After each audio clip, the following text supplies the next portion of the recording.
Hey there, everyone. Patricia Hayes here with your Coffee Time Career Chat. So excited to be here as always. For those of you who are joining for the first time, a little introduction. My name is Patricia, and I am an executive advisor, career empowerment coach, and authentic networking strategist. And all of that means that I love to help people who are looking to uplevel in their careers and their business, and I make sure that they are leveraging their professional relationships and utilizing them to the fullest capacity because most of the time people are not. And it's an underutilized resource. So I help you to do that while achieving your goals. That said, we are talking about some highlights from this month. It's been a interesting kind of month, month of highs and lows. And so I just thought it would be great to do a highlight from this month on the issues we've touched on because I think it's, worth it this time. So I'm interested to see your input on some of these and what other things, if you've caught some of the previous lives this month, what are some of the other takeaways that you got from this month? So I would love, love, love to get your input on it. So here's the thing. One of the first things that I want to note that was kind of an undercurrent, but I never really came out, and it's because I have a lot of things going on, and I do, I take my approaches in different ways. But it's the support of Black History Month, right? And my reminder here is that we have to diversify our relationships all the time, and that may seem like, oh, that's a little late. It's like, actually, it's not because last summer, I think it was last summer, I actually hosted an entire week of workshops where I was talking about diversifying your professional relationships and the importance of it, and had two great people on as guest speakers and did a whole training on it. And I'll drop that link. It's one that's a workshop that's available for people to engage in now, but I did that because of everything that's going on in the world around us. And I was trying to figure out how I could contribute in a way that's authentic to me, but also meet needs out there in the marketplace that I saw. And so basically, last spring, I just started doing some conversations and hosting some conversations about diversifying your professional relationships and what it looks like, what it means. And I started doing that just as a way to get the ideas and the concepts out there. And I was really excited about that because ultimately what happened was that it turned into a workshop that I put out there and that's now available as a mini course. And I invite you to come participate in it. And the point of it is that it's not just about people want to always focus on diversity when it comes to race and ethnicity, which are very important. Don't get me wrong. Hello. But also in terms of the people that you work with, the people you engage with, who are you, engaging with, who are you going out to have drinks with, all of those types of things matter. And yes, we've been in some unusual circumstances over the last 2 years, but it still matters. Because if we are engaging with people who look and sound just like us all the time, then even as we get out of this international health crisis, guess what? You're not going to have advanced yourself very much. And if nothing else comes out of this situation from the last 2 years, it will be that we are even more so a global community where the walls are continuing to come down and where you're interacting with people, not just in your state, not just in your country, but all over the world.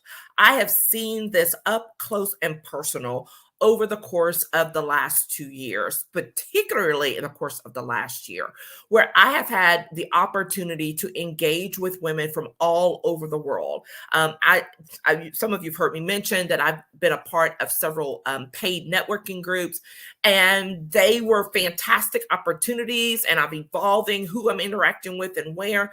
And here is the thing. As a result, I have had the opportunity to speak and engage with women from Canada to Australia to Germany. I mean, all over the place.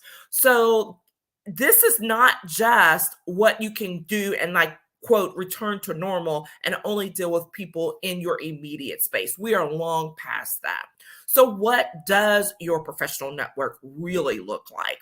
Are the people around you still homogenous? Are they still cookie cutter looking just like you? Because I love you to death, but it is time to mix up the flavors, right? People from different industries, people from different markets, people from different experience levels, all of that. And those are the things I try to bring to you on a regular basis. Don't think anyone's ever going to say that the people Patricia introduces us to all look and sound the same, because they do not. I interact still with professionals, with business people, with people who are older than me, people that are younger than me, all of these things. And that's just what you see, not even the things that are going on behind the scenes. So maybe I'll share some more behind the scenes. But that said, the point is to make sure to respect the diversity of your relationships and to go deeper in them. All right. That's a takeaway from me to you for Black History Month, because that is something that needs to happen every month of the year. Okay, so that's the first highlight and reminder. The second one is to be sure to share unconditionally and reach out. You do not know when people in your network are having difficult times, and you don't necessarily need to know all of their business. However, it is important to let others know that you care. And it's not just about, oh, I care about how you work or what work you bring forth, but as a person. Because if you really want to deepen your relationships, start looking beyond people in their work capacity and start looking at them as individuals. And that will shift and help you to build out your relationships. This reminder comes from some of the heartbreaking losses that we've had this month. With people who seem to be at the top of their game having taken their life. And it's a reminder that people are still people. It does not matter what your title is, how successful you look or sound. People are still struggling. And so while you may not be able to help them directly, you can be a listening ear for someone perhaps, and or maybe be the person someone turns to before they take a more drastic action, and make sure that they get the help that they need. So I put a whole bunch of resources on that particular episode from a couple of weeks ago. And I encourage you to take a look at those and to help those people in your profession, in your industry, because that's how you can start making a difference. Okay. So that's the second reminder. The third one is I want to encourage you to keep challenging yourself and to reach out and reconnect. This is something that people have a difficult time with. I understand, because it seems like you're out of, you're kind of disjointed. You're not really out there with folks. I was literally just thinking about this last night and how there have been a number of big, gala events and stuff. And I was surprised about the number of them that are showing up, all of a sudden. And I know and understand that it's because people crave connection. We are human beings, and as human beings, we are meant for connection, right? To be able to engage with other people. And so I, of course, am always an advocate for that. And just knowing that in today's times, we had to do so maybe a little more cautiously with some more precautions, put into place. But I do not say don't connect with people. You're never going to hear me say that. I may encourage you to do so in ways that aren't the quote normal way, that aren't the status quo, but to put yourself out there in ways that may be more challenging, that may require you to acknowledge, hey, I fell behind with keeping up, and I would love to reconnect with you. All of those things. But what you do not want to do is to stay back, to limit yourself from engaging. That is not what you want to do. Okay. You want to stay on top of that. You want to keep challenging yourself, keep moving forward, and figure out who is it that I can make a connection with today?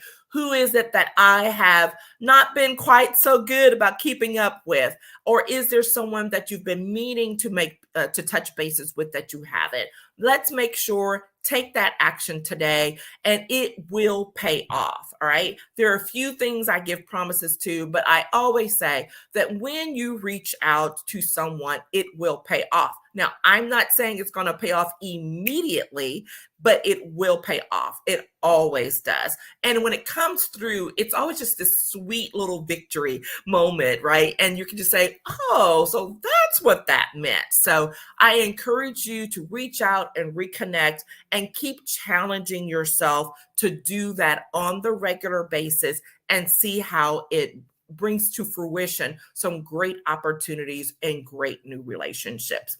And then lastly, but not least, I want to talk a little bit about how, as leaders, we have a duty to connect and collaborate and to help others to connect and collaborate. And we've talked about this responsibility of leaders as they are ones who are motivating others, who are providing guidance to others, who are, offering some correction and some discipline. But ultimately, you've gained the trust of those around you, and they will look and listen to you to take them to the next level. Well, one of those duties and responsibilities is absolutely going to be that you, as a leader, as you look out over the people you're engaged with, being able to recognize and say, hey, I think these two people over here need to connect up. I think these three people might be interested in having a conversation about a potential collaboration or a partnership, because you're coming from things with a unique viewpoint. You see and know more than the average person. And with that responsibility comes some additional responsibility and a duty to make sure to serve people so that they can get to the next level of what it is they're trying to achieve their goals, to help them be successful in their projects and in their work. Okay. So I encourage you to take that look, to recognize that not just as something that's fun and that can be, helpful to you, but how can it be helpful to others by bringing them together? Because ultimately, when you take the effort to bring others together, it always reflects well on you, because it means you're stepping out of side of just doing things that benefit yourself, but you're looking to help others and to help them up level in their careers, in their business, in their work, their projects, their goals, whatever it may be. Okay. So you know how I feel about that. Networking is not just a what can I get situation. It's not the way we operate around here. It is a what can I give, and being open to receiving in the process. And when you recognize that two-way street that flows, man, that's the key, right? There's a flow that begins, and it is super valuable. And the opportunities that will be created as a result of that flow being opened up are just, magnificent. You just don't know you never know where things will head, right? I love sitting down and taking some time to reflect on that. It's probably time for me to do a little bit more of that, because things have been kind of, humming and going, at the beginning of this year. But I encourage you to do that at least once a month. Take a time to do some reflection. What are the reminders? What are the highlights from that day, from that month, that you know that you want to carry forward as you move forward in achieving your goals, in pursuing that next level dream? And how can you help people get there? How can you help people get to where they want to be, not just making sure you get to where you want to be? Because when you start giving in that way, man, I've always said that is where the gold is. That's where the marketplace is for really feeding your network and nurturing them in a way that will automatically result in you being nurtured as well. So that's my thought. Those are my thoughts. I hope those highlights from this month and reminders are useful and helpful. I'd love to get your input. Tell me, what are some great highlights and reminders that you have had from your insights over the course of this past month? I'd love to hear from you. So hit me up in the DMs or drop them in the comments, and let's see what you have to offer. All right. Take care, and I look forward to talking with you again soon. Bye-bye.